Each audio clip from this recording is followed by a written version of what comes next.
Oregon Sexual Misconduct Climate Survey.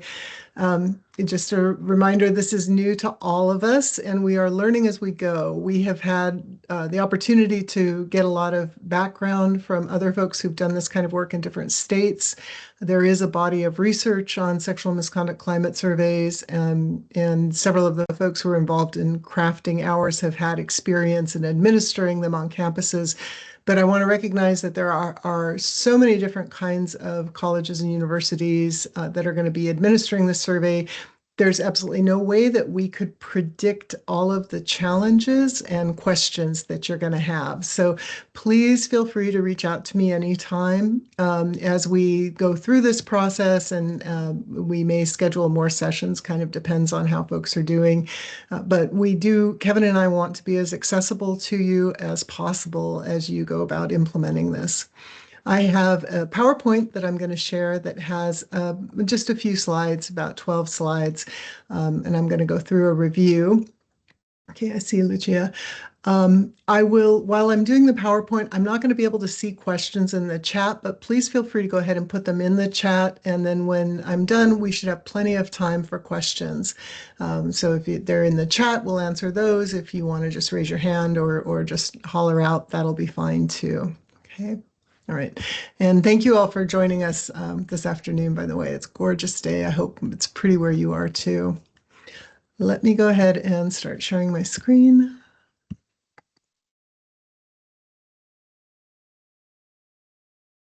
Okay. All right. So what I'm going to do today, I'm going to very briefly kind of review how the survey was developed, let you know what all was involved with that, and talk briefly about what's in the survey. And most of it will focus on what your next steps are as someone who's working within your institution to implement the survey. And then, like I said, we'll have plenty of time for questions.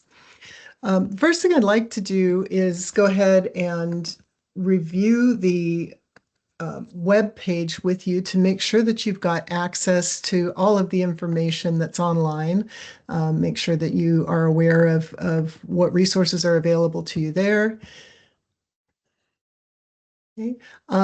This link is, by the way, you will get a copy of the slides after this session. We'll send out links to the recordings as well as a set of the slides. So you'll have all of these links, but just to make you aware of what's on the web right now, there's information about the different laws, information about the administrative rules, which we're in the process of, and I'll talk a little bit about. Here's how to stay engaged. The Sexual Misconduct Survey Council was meeting regularly to develop the survey. Now that the survey's out, they'll be meeting about quarterly, so you can sign up to find out when those meetings are. You're welcome to attend. They're open to the public. The administrative rules hearings, especially, I think if you're working if you're one of the folks at one of the institutions, you might want to make sure that you're aware when the rules hearings come up, because rules are how we decide how HEC has chosen to implement the legislation. And so having your input on those rules is really important because they affect you directly. The annual report that HEC does, which many of you have sent information for, HEC does an annual report on institutional compliance with the legislation, basically ORS 350, 335 to 346. We post that report for anyone to view. And then we will also have, there's also information about what the law requires from the institutions. And then the links to the survey and to the implementation guide are here. The survey will not change unless I find egregious typos. The survey will stay the same until the council issues its next one within the next 2 years. The implementation guide may be updated as we learn more and as we add to it. So I would, when you're, if you're already in this meeting, I've got your email address. I'll add you to my notification list. So when I do update the implementation guide, I'll send out a link saying, hey, there's a new one available to you. If you want to be taken off that list, just let me know. And then the more information about the Sexual Misconduct Survey Council meetings. The reports that many of you just completed and sent in to HEC, to the legislature, and to DHS, we post the copies that we receive on the website here. So they're available to the public. If you want to see what your report looked like last year, it's available here. Kevin is in the process of adding the 24-25 reports, the ones that just came in. Okay. Yeah. I had to go back to the PowerPoint. All right. Um, so just to kind of go over real quickly what your timeline is going to be, the legislation gives you a window of 2 years from the time that the survey was sent out. So the survey was sent out on August 28th, 2025. You have to administer it for the first time by August 28th, 2027. So you've got 2 years. And the reason for that is we want to, it's really important to plan for these kinds of surveys, to educate your campus about why you're doing the survey, what you're going to do with this really intimate information that you're asking, and how you're going to handle the data, who's going to be responsible for that. All of that takes time. So giving you as much time as possible to prepare before you administer the survey is, I think, really a valuable way to get better response for the survey and make it more useful for you as well as your community. Within 120 days after you administer your survey, you will send HEC a summary report, which will be the aggregated data. And I'm going to be preparing a format for that report that I hope to get to you by December, but you'll have that available to you. You also have to post the report of the summary survey data on your institution's website. And then once you do administer it, you've got up to 2 years to administer it again. With a survey this long and this intimate, it's probably not a good idea to go on a cycle of less than 2 years, but you do have that option as long as you administer it again. So for example, if you administer it in May 2026, the survey date closing is June 1st, then you would administer the survey again before June 1st, 2028. So you've got a 2-year window there. And you should always use the most recent version of the survey. And again, that will be available on our webpage. I'll also send you out a notice when the council develops, and if the council develops a new survey, so you'll have access to that. To give you an idea of, just to kind of review how the survey was developed, in July 2023, the legislature passed the law that required all institutions of higher education in Oregon to conduct the survey and established the Survey Council to create the survey. We met for the first time in May of 2024. There was a draft finished in March of this year. And then we were able to pilot the survey for some public feedback. So it wasn't a very formal kind of pilot, but we did get, we had about 80 people take the survey. About 35 of them gave us feedback. More than half of those were students, which was really, really valuable because we got to learn how they saw the survey. We made a few adjustments, mostly in errors in how the survey logic, skip logic worked.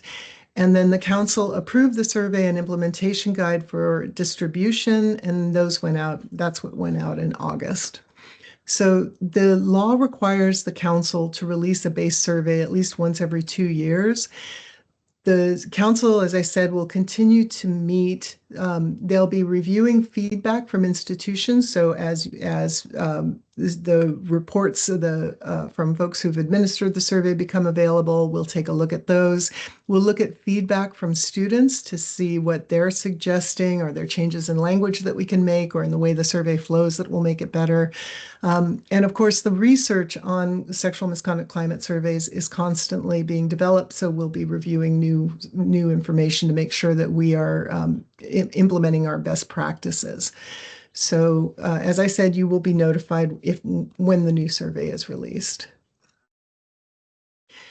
So anytime you're developing a survey, and if you've done research, you know this, you want as much information as you possibly can get, and you want it accurate, and you want to make sure that you get as many people as possible to respond to the survey so that you've got a representational sample.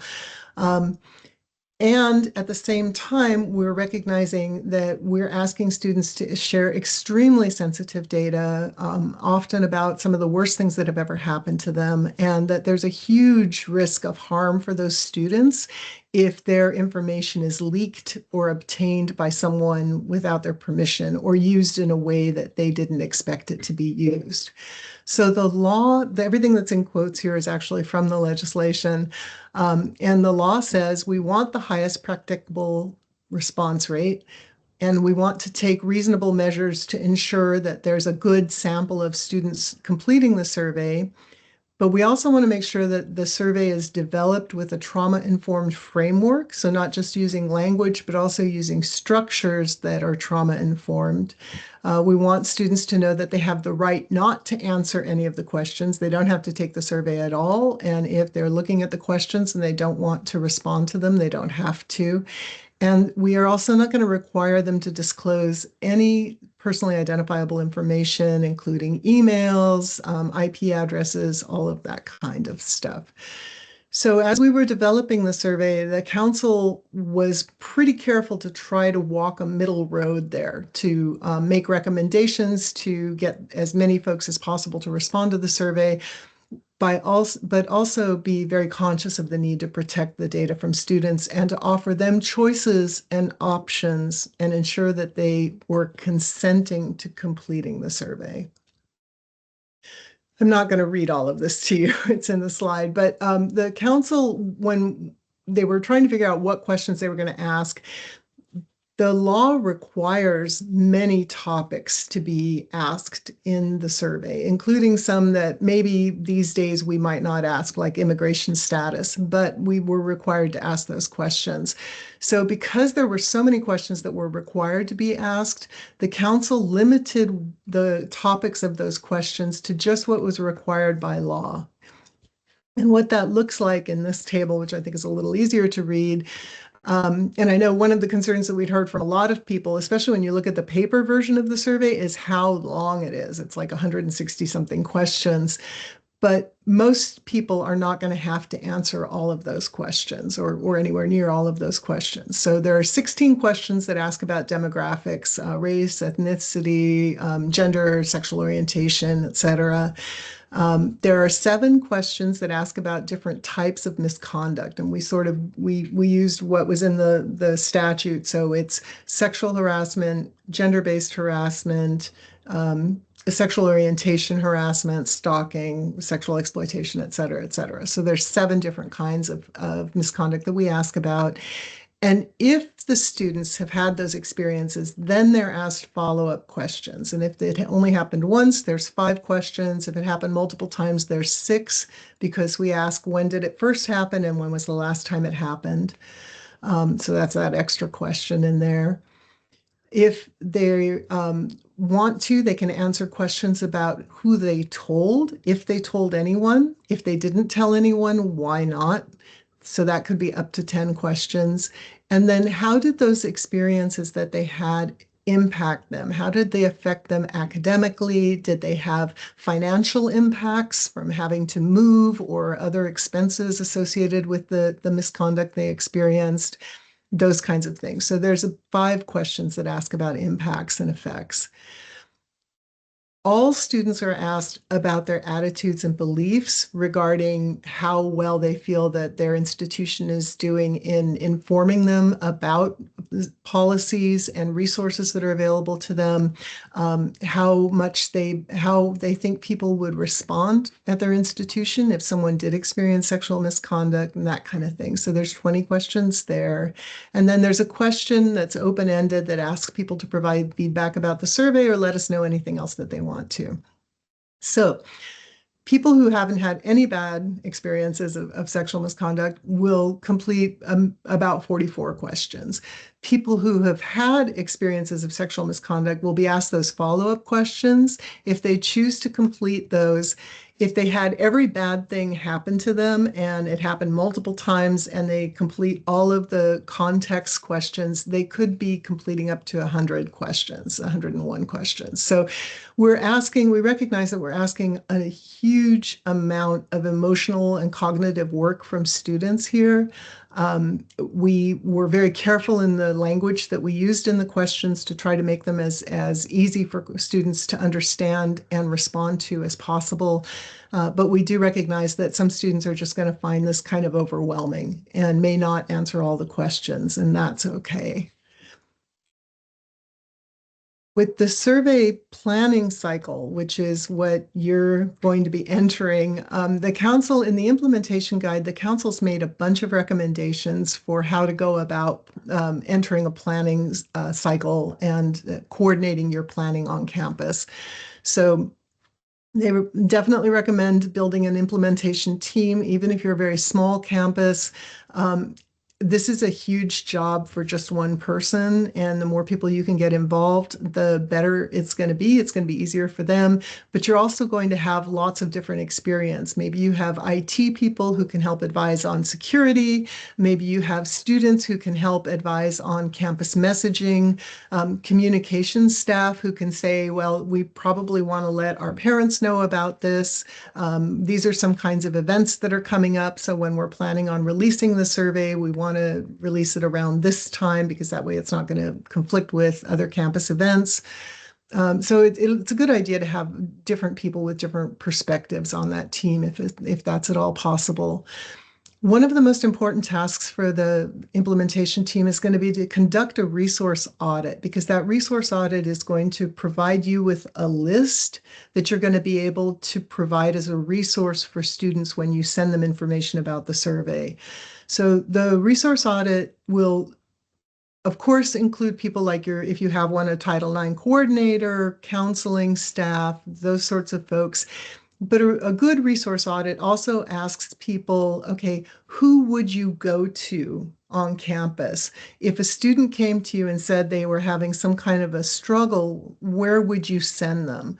Because you'll often find on campuses that there are offices that some students will go to just because they already have a relationship or they have trust established with them. And it might not necessarily be people that the folks in the administrative office would link on their website as resources. You also want to know who is being utilized in the community. Are there counseling agencies? Are there sexual assault resource centers nearby that students are going to? What websites are they going to for information? Those kinds of things will be really valuable too as you prepare your list. Other things you're going to want to do are figure out who's going to be in charge of the data on the survey, who's going to be able to view it.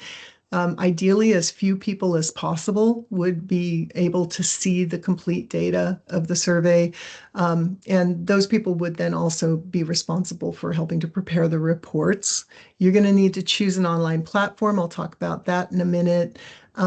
If you decide whether you want to add any optional questions, the survey will need to be edited to, there are places where it says, since you started at institution, and you're going to change that to Columbia Gorge Community College or whatever. And then you want to develop a survey calendar. So you want to talk to your institutional research folks. Do we have any other major surveys coming out this year or next year? And we want to kind of slot this survey in between there so that you can try to minimize survey fatigue for your students. The implementation guide recommends releasing your survey in the spring semester or the spring quarter. That way, incoming students will have had almost a year on campus, so you'll get more information from them than if you offered it at the beginning of the year. And there's also some information, some best practice and anecdotal information that offering the survey between like spring break and the end of the spring term actually works pretty well for folks in terms of the most campus calendars. The other questions that you're going to want to ask are, can we offer incentives? Obviously, cash incentives are one option, but there are a lot of other different kinds of incentives that actually don't cost money that might be valuable. And are you going to administer the survey yourselves, or are you going to try to find a third-party vendor? Do you have an IRB? Who's responsible for approving your communication messages? Things like IRBs, approval processes, using vendors are going to add time to your calendar. So you'll need to factor all of those in. Okay, survey platform. So the law says that the survey has to be offered online with accommodations for accessibility. To help protect student anonymity as much as possible, the platform has to be able to collect responses without tracking data. So, for example, Qualtrics and SurveyMonkey, which I'll talk about in a minute here, you can set those to not track IP addresses when they come in. The platform has to have security features, so things like Google Forms, Microsoft Forms are not recommended. They don't really have adequate ones.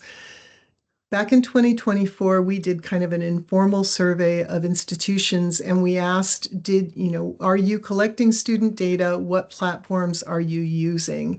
Most of the colleges and universities that responded to us told us that they were using either Qualtrics or SurveyMonkey. Qualtrics is expensive. It tends to be used by larger schools or schools with more research-focused programs.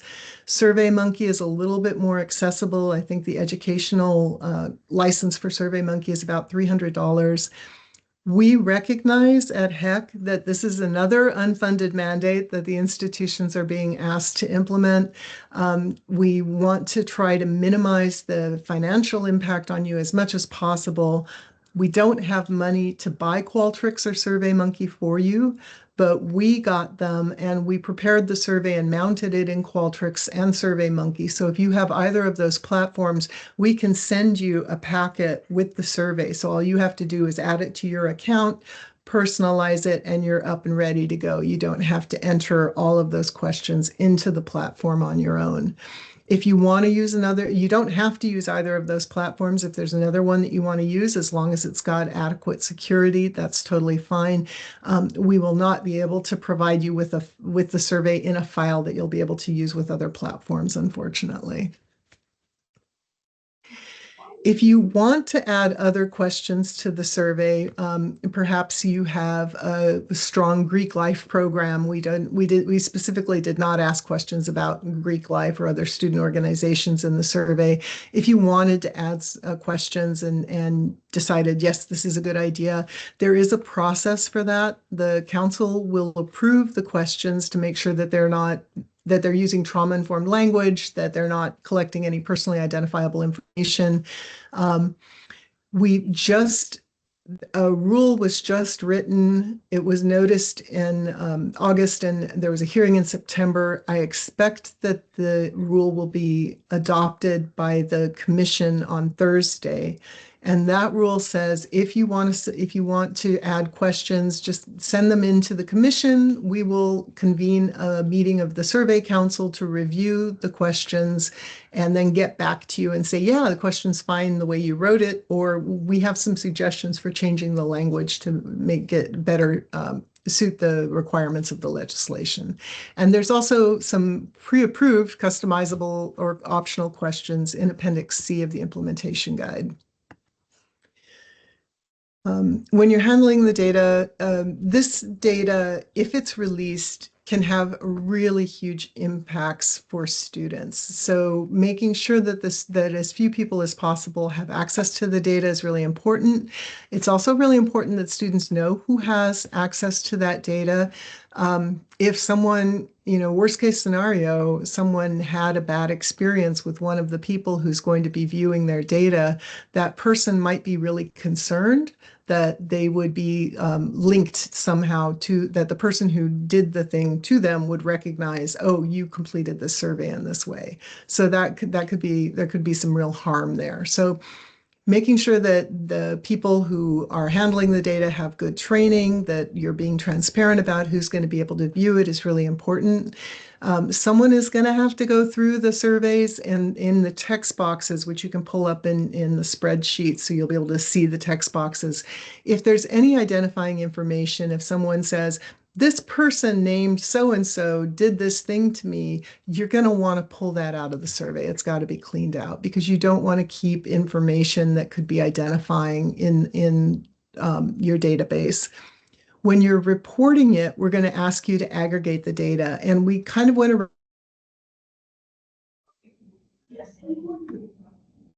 own campus may have its own requirements for aggregating data, but the numbers that we came up with are if you have a cell size of less than 10, you should combine that with a similar cell, or you should simply report, data not available or something like that. The reason for demographics having a higher number than experiences is it would, on many campuses, it might be really possible to identify a Black non-citizen student who's also trans, right? So you could fairly, that would make it fairly easy to find someone and identify them. So by combining those cell sizes, it's going to be harder to identify who completed the survey. For the experiences, we chose the number 5 because it's not going to be linked to the demographics specifically and when you're reporting them. And we didn't want to lose the experiences. We felt that that if someone has the courage to say, yes, I experienced stalking, when they view the report, this aggregate report, we don't want them to feel, whenever possible, that their experience was not counted in some way. So that's why we went with that number. If your institution wants to choose a higher number than that, that's fine, but lower numbers than that are not okay. When we ask students to complete the survey, we try to give them as much information as possible up front about what's in the survey without like saying, here are the questions, but here's the topics that we're going to be covering. So even opening the survey, we're asking for their informed consent to go ahead and continue. And throughout the survey, there are opportunities for them to skip sections. So again, trying to promote autonomy, choice, consent as much as possible within the survey process. We're asking that at the very end of the survey, there is a question that says, okay, now that you've gone through, you've seen all of these questions, you've had an opportunity to respond to them. Do you want to share your information with the institution? If you don't want to share your information, just exit now. But if you want the information to be shared with your institution, click this button that says submit. And so when you're aggregating the data in your report, you're only going to be reporting those surveys that were submitted. Okay. And again, I will have a report format available to you in December. I've got like one more slide and then I'll come back. I saw someone had a question. We'll come back to that. One or two more slides, I think.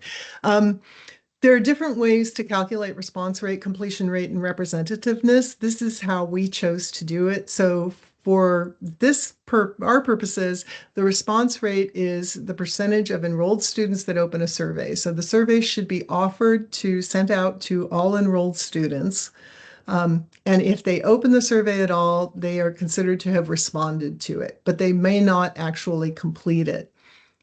The completion rate will be the number of students who finish up the survey, even if they skip sections of it, as long as they submit their answers, that would be considered a completed survey. And then representativeness will be where you're comparing the demographics of the people who completed the survey with the total enrolled student body. That will give you information that will be really useful. If you notice, oh, this particular group of students did not complete the survey, then that gives you the opportunity to do some focus groups. Why do you think people wouldn't complete the survey? And then maybe make some changes in your communication or provide some feedback to us so that we can share that with the council and change the survey to make it more applicable or to make people feel more included in that. Administrative rules, we are working on those. Like I said, the first set we expect to be approved at the commission meeting this week, and Kevin is going to put the link to the noticed rules in the chat for you, so you'll have access to that if you haven't seen it already. We are working on another set that's a much smaller number of rules. They're mostly about student privacy and data handling. At this point, we expect them to be noticed in October. The Attorney General's office needs to review them before we notice them. The Attorney General's office is kind of busy these days, but we're hoping that we will be able to notice those rules in October, have a hearing in November, and then have them approved in December. So, and you will have an opportunity to provide feedback whenever those rules come out. Okay, for questions, contact either of us. And yeah, and then that's it for right now. And we'll go ahead and get into questions. Let me stop sharing. Okay. Great. Okay. All right. I'm not seeing any questions in the chat, but what questions do folks have? Hi, Sarah, I see your hand. Hi, thank you so much. So I had a question, because I'm listening to you talk about trauma-informed messaging. Do you have, I'm thinking that, and the idea is that students would sign an informed consent before responding to this survey, or do you not have any advice on that? My question is, do you have language like already like kind of thinking about language already, or what's your reaction to that? Yeah, let me go ahead and show you the first page of the survey.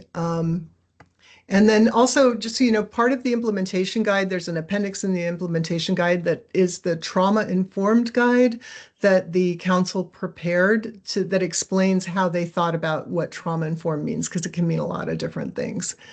Let me find this page. Okay, so this is the first page of the survey, and I think this might be an earlier draft. I'm sorry, I'm seeing the 821 up there, but this is going to be pretty much it. And I realize it's a little hard to see. It's a lot of text. But this is the opening page. So when people go to the survey, this is the first thing that they see. And so it's functioning as an informed consent.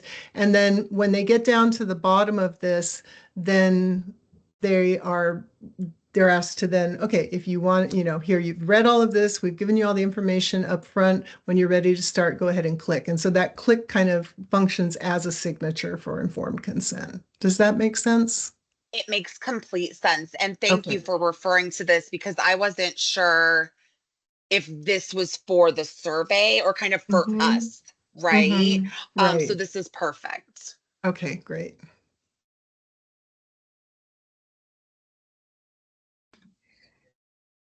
Hi, Holly. Rowan. As per usual, I have a ton of questions, but I'll start with just one and then let somebody else go. So there's been a lot of conversations at our campus about who should be the ones administering the survey. And a big point or concern that we talked about is the potential for any information collected through the survey, even though obviously we try our best to make sure it's completely anonymous and not traceable, that information being obtained by the federal government or anybody outside of the institution. And my question, I guess, is for victim advocacy offices on campus that are protected by confidentiality and privilege, if we're the ones conducting the survey, does that confidentiality and privilege protect that information the same way as it does with any data that we collect? Or is that different? Or do you have I'm curious if folks have like ideas or thoughts on that. That is such a good question, and I can't answer it right now. And it's going to be a really complicated legal question. And I really love the idea of doing it through the advocate's office, because then you would assume that they would not be able to share that information. But we don't know at this point if this, especially for the public universities, right? If there's a FOIA request for the data set, for the raw data, we do not know if there's a way to protect that. Okay. And we don't know if someone were to subpoena the data set,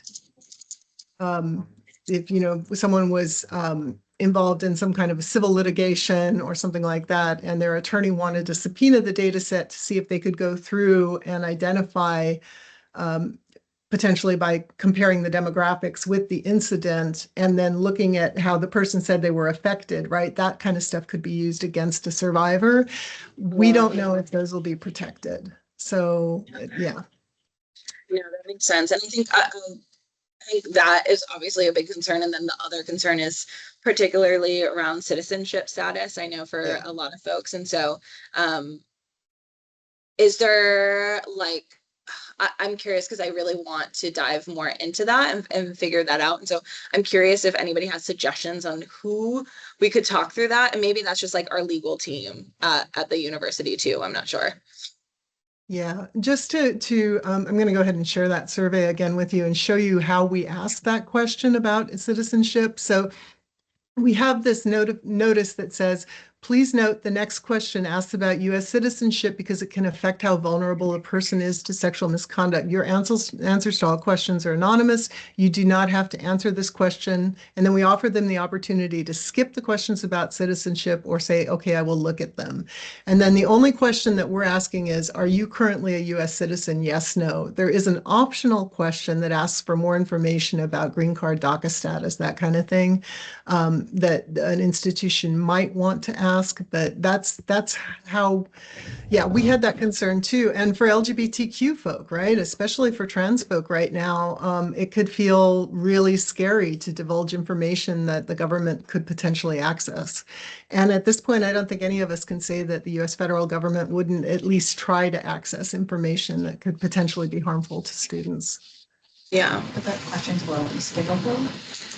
But the question is skippable, right? The question is, yeah, totally. Yeah, none of there are no questions that are required. I think we're going to make the age question required at the beginning. Are you 18? Yes or no? But other than that, yeah, all of the questions can be skipped. And we actually offer the person the opportunity to not even look at that question if they don't want to. Okay. Okay. Let me chew on that. Thank you, Rowan. Sure. Okay. Christy, I think I saw your hand up. Yeah. Sorry. This is a logistical question, and I hope that I'm not just too out of touch, but I know that our institution wants to use the Qualtrics version of the survey that has been put together, that HEC put together. And I know that you had said that that was going through some revisions last month, but should be ready to go. So is that ready to go, and how do I get a hold of that? And I believe the I'm forgetting what it was called, but the tool to organize the information on reporting and stuff after the survey is conducted as well. Yeah. Right. Yeah. So I have the Qualtrics survey back from the folks the person who entered it at HEC.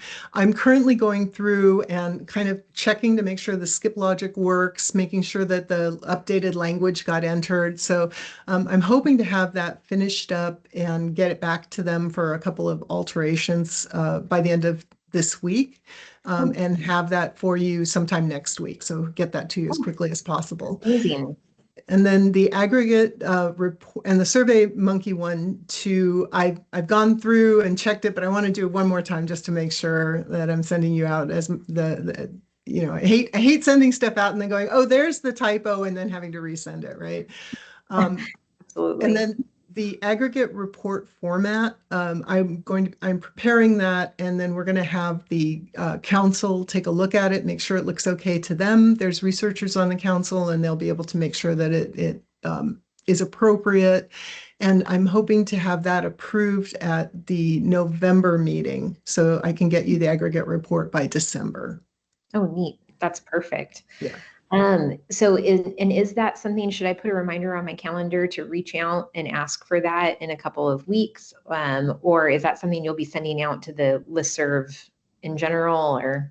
Yeah, I'm going to notify people and say, hey, just if you want, we've got the Qualtrics and SurveyMonkey surveys available to you. Let me know and we can get those transferred to you.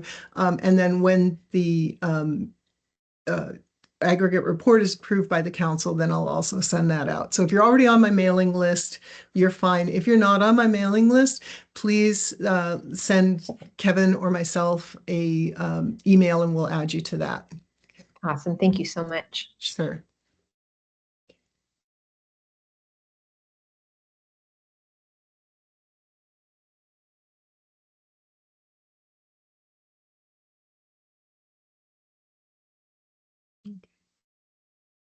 Happy to stick around. Okay, Holly, yay, you got another one. Okay. Sorry, another question. You're fine. Yeah. I'm curious. I read the implementation guide and I looked at the information about utilizing IRB. Can you talk a little bit more about the difference between why you would use it versus not?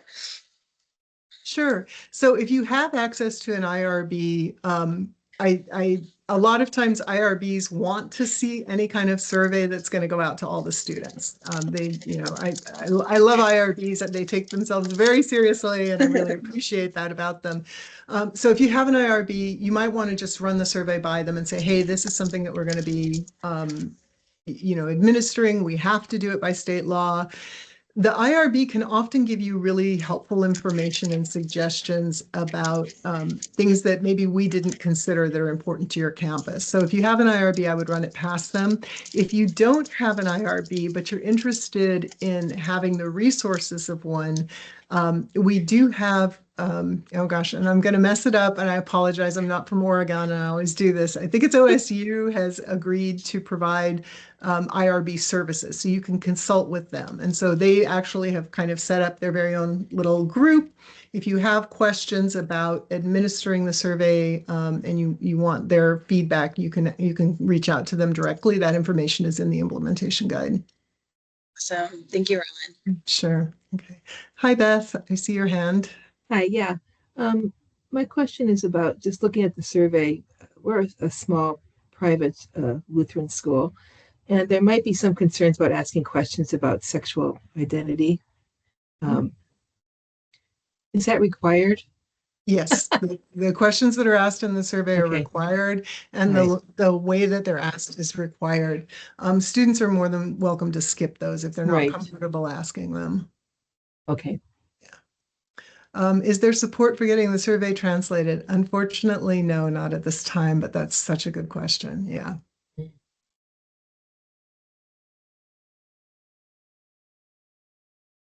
Thank you. Thank you, Kevin. University of Oregon, not OSU. Of course, I messed that up. Appreciate that.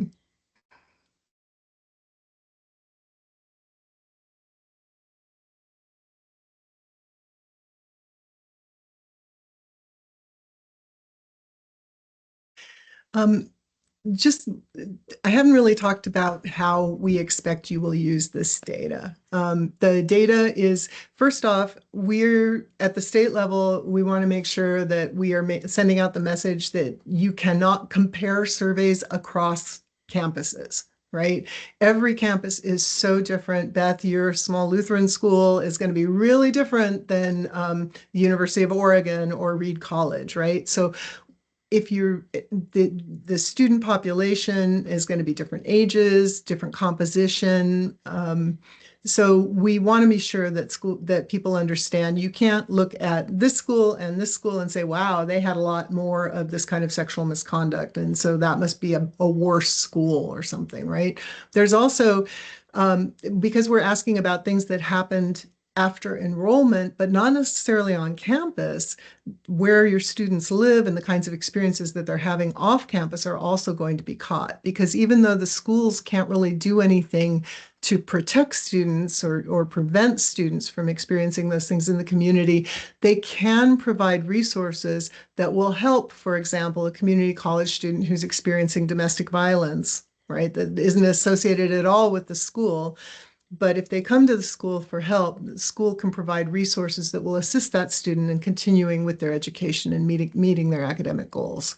So, we really don't want people to see this as good school, bad school. We do want you to be able to use the information so that you can compare, we got our survey results, we implemented this new initiative. Did it have the effects that we hope? Right? So you'll be able to use that. You'll also be able to use the data internally to get a sense of, okay, so it looks like we're having the freshman class 2 years ago had some really awful things happening. What was going on during that time? And have we changed things on campus so that those so that's not happening again? You'll have, we're hoping you will use that information to improve your prevention on campus, improve the resources that are available to students. But we do not anticipate that this data is going to be, that there will be any kind of a statewide summary. So at this point, I'm not expecting that at any point I will go through and make a state of Oregon report that analyzes or tries to analyze the different kinds of data. I don't see us doing that at this point. Yeah, Beth? Hi. On a slightly, well, same topic, but I haven't read the implementation guide yet. But is there any recommendation on, after we send out the initial survey, do we follow up after 2 weeks? How do we know who's responded? That's the problem, right? Right. We So will be using SurveyMonkey, but that won't help us necessarily. yeah, the SurveyMonkey, because you're going to set it so that it's not collecting information, you probably will not be able to identify who has completed the survey and who has not. Right. And so in your follow-up emails, and we do recommend that you do follow-up emails. It's going to depend on your campus and on what your implementation team decides will be your communication strategy. But when you send out a follow-up email, you can let folks know, hey, we don't know if you completed the survey or not, so please feel free to discard this if you already have. But if you haven't, please do complete it. One interesting thing in some of the research that was done was on how long you should keep the survey window open. Right. And what they found was about 4 weeks seemed to be kind of the sweet spot.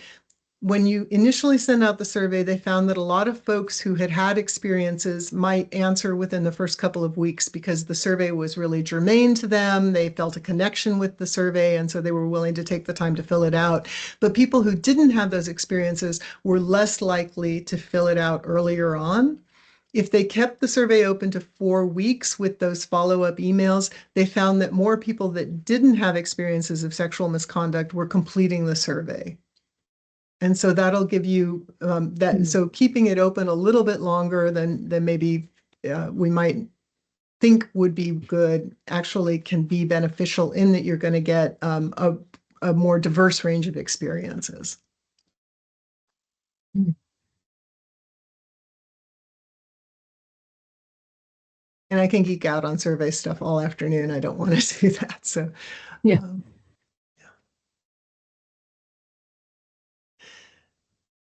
Okay. If there are no other questions, we'll go ahead and close. But at any time, please feel free to send me an email and check in with me. I'll be happy to answer questions if I can. If as new things come up, we will be sure to share that information with you. Again, there are ways to get involved by going to our webpage. You can also email me directly and you'll get added to the notification list. So in addition to the state sending their notices, you'll get the ones that I send out with updates and things like that.